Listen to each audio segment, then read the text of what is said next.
pursuit of a tomorrow that is better than today. 20 is for options. 20 is for passion and knowledge and enjoyment. It is not for continuous compromise. It is not a time to say, this is the guy that I got to make it with because this is the guy that I have, and no matter what compromises, no matter what I don't like, no matter what he does, I have to put up with it because he's my man. 20 is for firing dudes when they don't act right. 20 is for figuring out what you like in certain men. 20 is for finding out what different kind of men are out there and which ones you want to keep and which ones you want to discard. It's not for picking up other people's clothes. It's not for sticking it out when you're not enjoying it anymore. 20 is an opportunity to move onward, upward, forward. Get a large life, so even if a dude doesn't end up in it, you still enjoy it.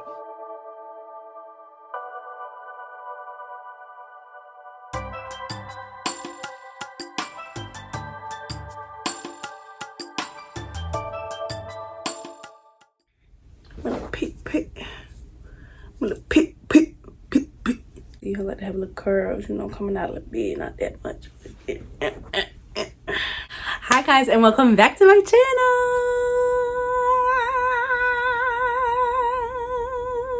Welcome back. As you can see, I have beautiful red and pink pillows with me. I'm not even about to front.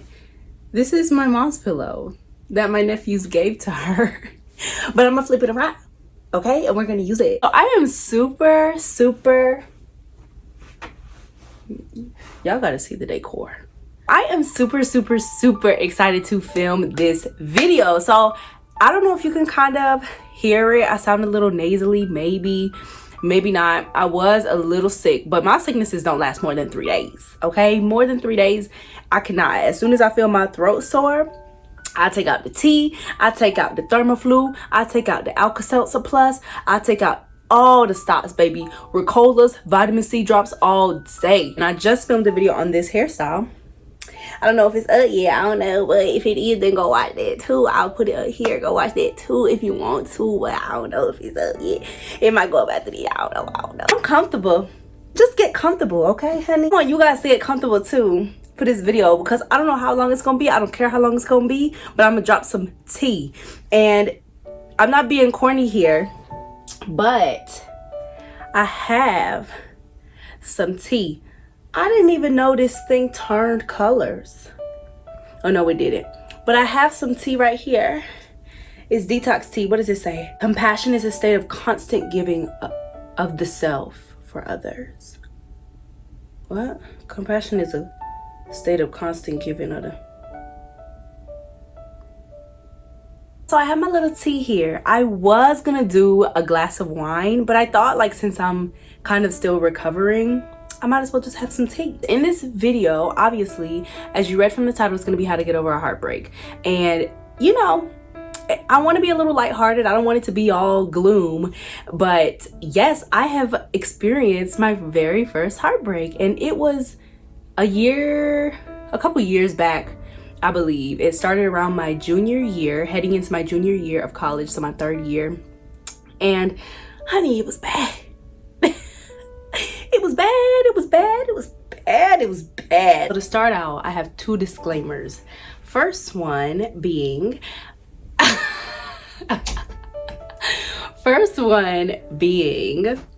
this video is not going to be like a step-by-step video on how to get over heartbreak, only because I truly believe that there is no step-by-step routine to get over something. It's very situational. Even when I was going through this, I would listen to different podcasts and do different things, and some of the things that people said just did not help me. So I'm just sharing the things that I did to get over this heartbreak, which leads me into my second disclaimer. My last relationship was horrible. It was my first relationship ever, like my first real one, because you know how you had those little flings, you know, back in grade school, like that last maybe like 2 weeks, maybe a month. But yeah, it wasn't like that. It was a whole year.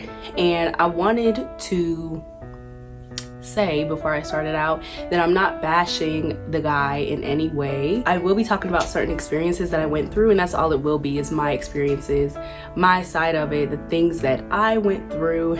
So if you know the individual, which hopefully you don't, because I don't blame anybody. Nobody has had me ever before in my life. But if you know the individual, I'm not bashing them. That's it. That's it. Let's get into this tea.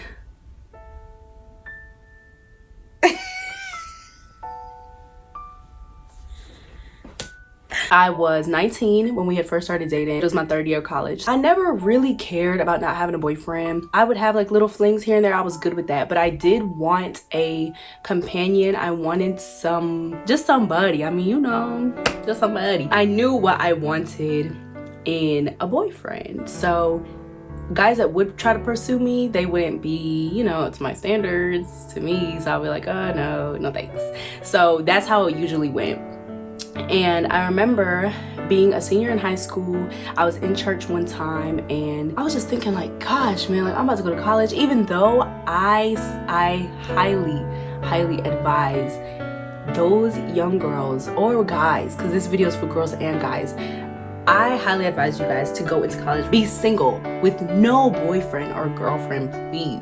You know, I wasn't that sad about it, but I was still kind of sad about it because I hadn't had a boyfriend in forever. So I remember this man in the church. You know how you have family friends in the church, and let me set the scene. It was praise and worship. God speaks to people sometimes and they might come and give you a message that they feel like God is telling them to tell you. And so that's what he did, and he told me that God was telling him to tell me that, I can't remember verbatim, but basically it was just not to put anyone before God. God is saying, I'm all you need. Everything that you want in a companion, I can give to you and then some. So he was basically telling me to let God do that for me. I said, sir,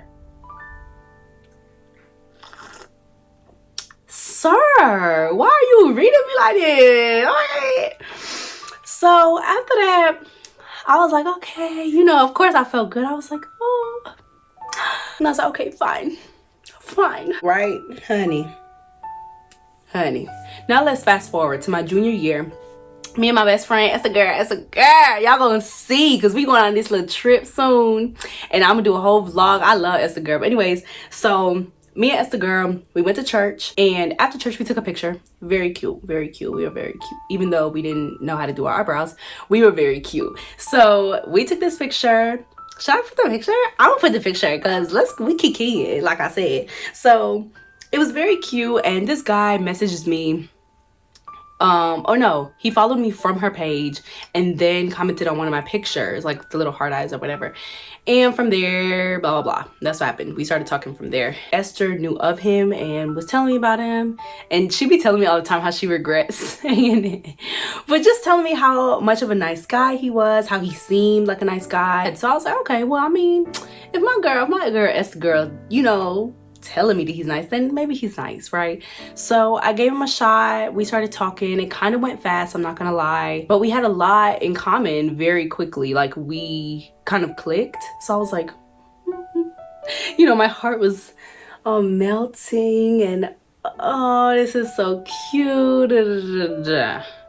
So I'm his girlfriend, right? So things did move kind of fast. When you have rose-colored glasses on and you really love someone, you're down for them, you just aren't able to really see certain things. And there were signs, there were red flags that I missed.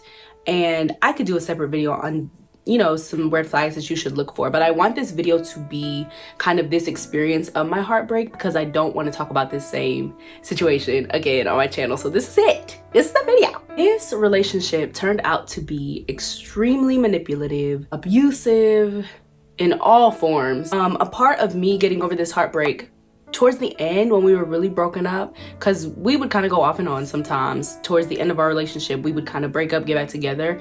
But when we were really done and it was really hurtful, I remember I had posted about it. I had posted about the relationship being manipulative and abusive and things like that. And it was so great. I didn't care about the repercussions from his end, because he did have a lot of family members.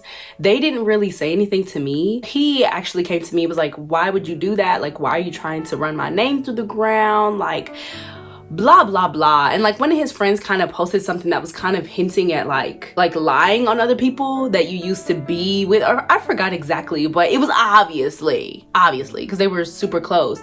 And it was a little hurtful. First of all, to the guy, I was just like, what do you, like, it's not like I'm lying, you know, like, don't be mad because people know that it's you, and, you know, the light is shining on those dark parts. I don't care. I didn't care at that point.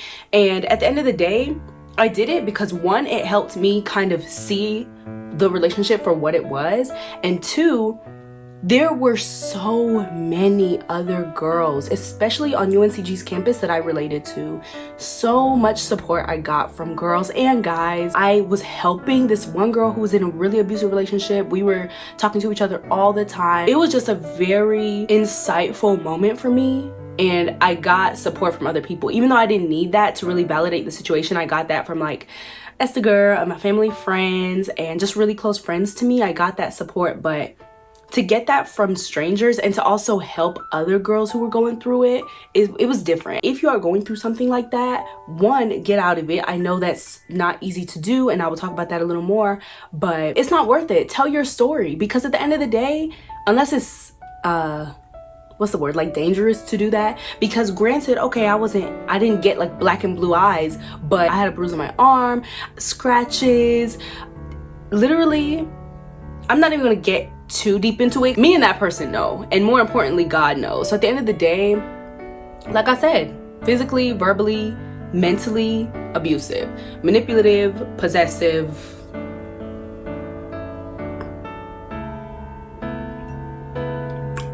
I can go on. Anyways, moving on. So that, you know, that social media post really did help me through this heartbreak. It was just a piece of the things that helped me. It's crazy because my best friend was there. She was literally there through the entire relationship. Some things I would tell her, some things she would overhear because she was right next door. So she knew. At the end of the day, it wasn't just me who noticed it. It was people that we would be around that would kind of ask me, like, are you okay? Like, is he putting his hands on you? Like, what's going on? Type of thing. So at the end of the day, if you spoke out about a situation that you were in and people tried to say that it wasn't true, move on. Move on. It is hurtful, but at the end of the day, God knows exactly what happened, right? And if you really are lying about things like this, that's different. That's not okay. That's not cool. But if it really happened to you, I mean, who cares what people say? And that's why I didn't care. To his friend that posted that, I was just like, whatever, girl, because you don't know what happened at all. Anyways, that don't matter. The point is, there were witnesses, and people are going to question it, especially if it's a person that they know and they don't know to be that way.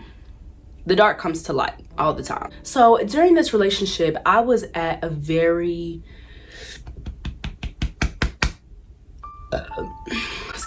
I was in a very dark place. I felt depressed. I felt small. I felt like I didn't have any power. I just felt like I didn't have any power, and it's very sad looking back because I remember a lot of my friends telling me, like, Jillian, like, this is not you. Like, you do not need this boy. Like, do you know, like, who you are? Like, can you remember who you are, please? And when I think back, I'm like, dang, like, I'm so sad at the person that I was when I was in that relationship, because it wasn't a better me, and that should always be the case. You should always be a better you. I don't know. I just remember feeling really small and just in a very dark place. His habits started to become my habits, things that I would have never done in my entire life. A lot of my values were disrespected. He would yell at me in ways that I wouldn't even yell at a dog that way. It was extremely disrespectful. And if you know me, I don't take disrespect lightly, honey. I'm sure a lot of you guys can relate to how the honeymoon phase is very, very good in the beginning. I got attached very quickly because I thought this was exactly what I wanted. I was blinded. I was very much blinded by a lot of the things that were going on. There were certain situations that I just would have never stood for that I did because I just loved him so much, which is so crazy because I'm a very loyal person. So for him to treat me the way he did later on, it was just very confusing for me being in the relationship. Like, why are you doing this? Like, it's not me. And that's the thing. A lot of these toxic guys or girls will try to make you feel like you're the problem when really you had nothing to do with the problem. Like, yeah, there are certain characteristics that I had that I changed. Like, I was very petty. He did not like that. I changed it, which I think that was one of the things that was for the better. Those types of things helped me learn myself and learn how I should be in a relationship. Something that I had to come to terms with is like, and my best friend had told me this at the time, like, somebody can be good, but they could also be very bad. It doesn't matter. They could put on this persona and be a person that you think is just so wonderful, but they can also be very bad. And I don't know why that was so hard for me to grasp, but it was. I could not see him being the kind, thoughtful gentleman in the beginning and then being this like angry Hulk man in the end. Like, I just couldn't see it. I just did not understand why he would do those things. I really thought it had something to do with me. I don't know, like, we argued all the time. It was just not healthy. Every time I tried to leave or I tried to voice like deeper feelings of the relationship, it was either manipulated into being something different so that I would just give in, or it would just not be an option until he was good and ready to. So a lot of the times the relationship was controlled by him. My feelings were controlled by him. One might ask himself, okay, so how did he get to that point? How did it get to that point to where he controlled your feelings?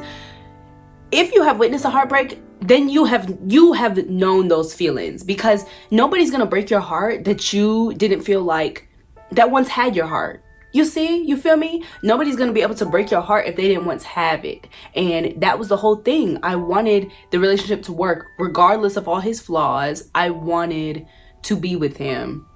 And that's just how manipulation was easy. Me giving in was easy because it was what I was comfortable with at that point. Let me take a little drink because it's getting cold. I don't want it to be cold.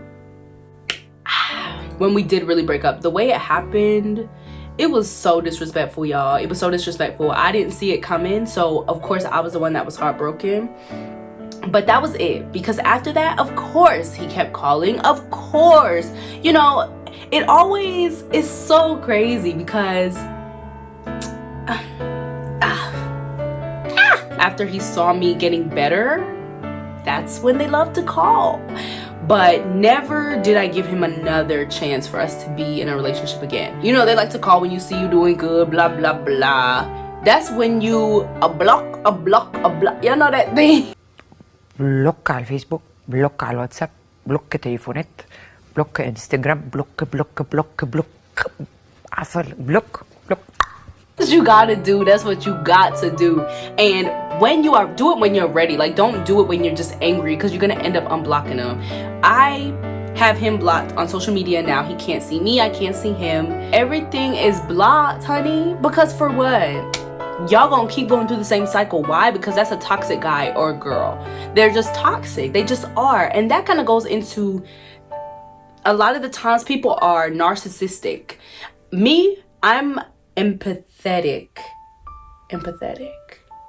Yeah, I'm an empath. I'm empathetic. So I can feel feelings. If somebody's feeling sad, I'm gonna feel sad for them. I'm gonna be sad with them. I kind of adapt other people's feelings, if that makes sense. So if you want to communicate with me about something, I'm gonna be there for you. I'm gonna listen genuinely, right? Narcissists, they care about themselves. They don't really care about other people's feelings. They have a good way of manipulating. Look it up, because there was this YouTuber, her name is Face Over Matter. I'm sure some of y'all know her, maybe. I love that girl. She's 22 too, so I'm like, hey girl, you know. But Face Over Matter, she literally posted a video about this kind of, you know, her personal situation, but it was so similar to mine. I said, well, know the signs of a narcissist. Look it up. My best friend, we were talking about it one night and she had sent me the article. And that's what really let me know, like, wow, yeah, I was definitely dating a narcissist. And it's scary because they can definitely act. They can definitely act like they care, baby.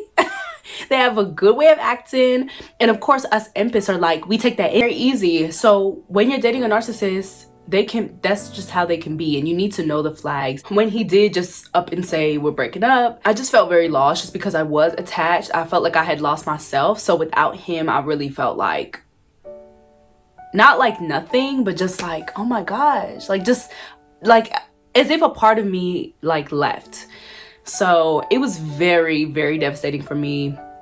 it's embarrassing to think about because the type of person I am very strong, and to be so vulnerable to somebody and then for no reason just having to break up with you out the blue just because they felt like they can, like, it was very disrespectful. And yeah, we were young, but to me that's not an excuse. It just boils down to your own characteristic, and if you suck, you just suck. Anyways, moving on. I talked to my best friend, of course, after that. She was in the room. She was like, girl, what's going on?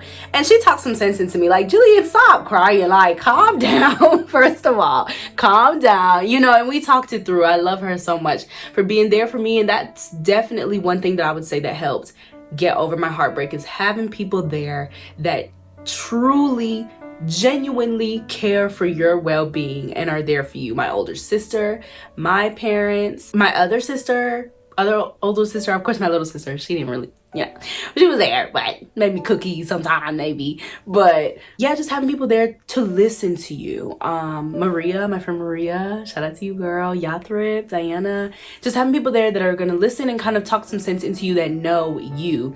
And of course, it being my first relationship, I thought I loved myself. I thought I knew myself. I thought I had a good grasp on myself. I did not. Or else I would have been okay with him leaving. So that's what I had to start doing. When I look back, if somebody were to ask me how I got over, all I could say is God.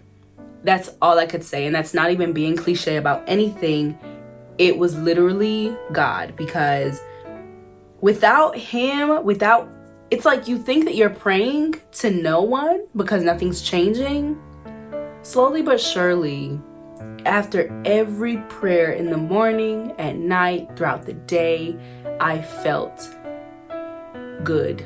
I felt big again. I felt like myself. I felt like, oh, honey, this is not that. I just felt like myself. I felt like the pieces that were broken off of me were being placed back there by the love of God. And that's really all I can explain it like. I felt ashamed. I felt ashamed at, you know, because a lot of the times I would think back to what that man told me. And it's like, wow, I really did put this man's needs before God. I did whatever he wanted me to, whenever he wanted me to, because he was very possessive. So I didn't get much time to even spend with, you know, friends and things like that.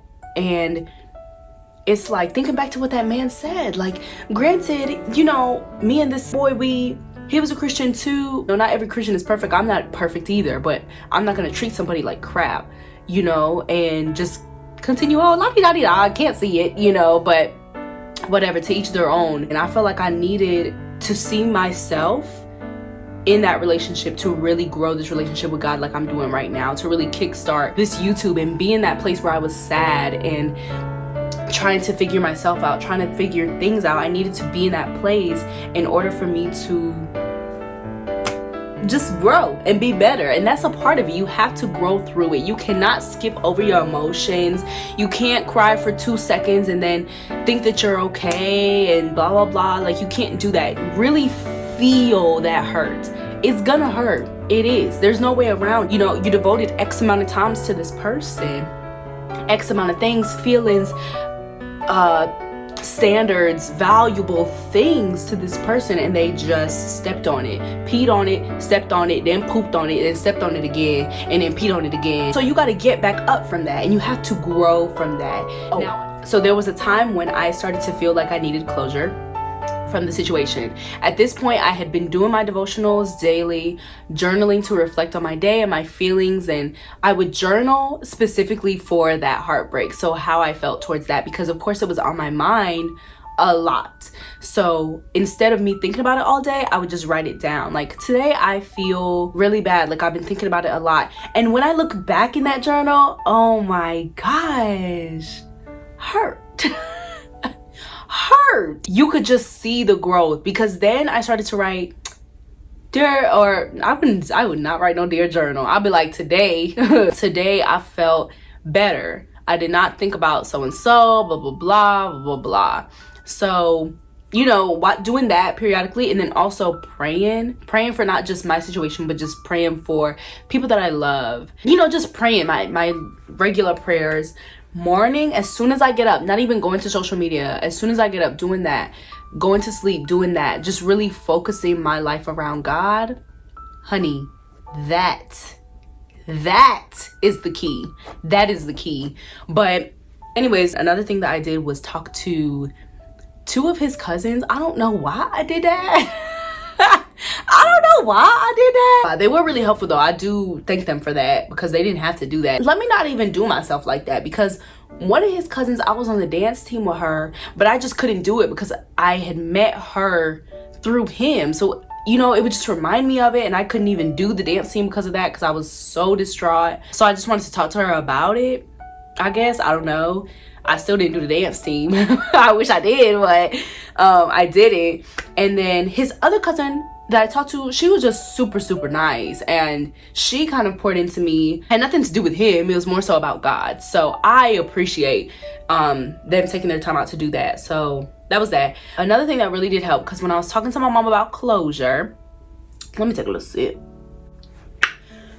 So when I was talking to my mom about closure, she was telling me how if I do feel like I need it, which I love my mom, because she never gonna tell me what I'm saying or how I'm feeling is wrong. Because if you feel like you need closure, that's normal to feel like you need closure. But you really, deep down, you might just want to talk to that person again. Which, looking back, that's what I wanted to do, even though I would say, oh no, I don't have no expectations for this person. I don't have any expectations from the conversation. I just want to talk to him, whatever.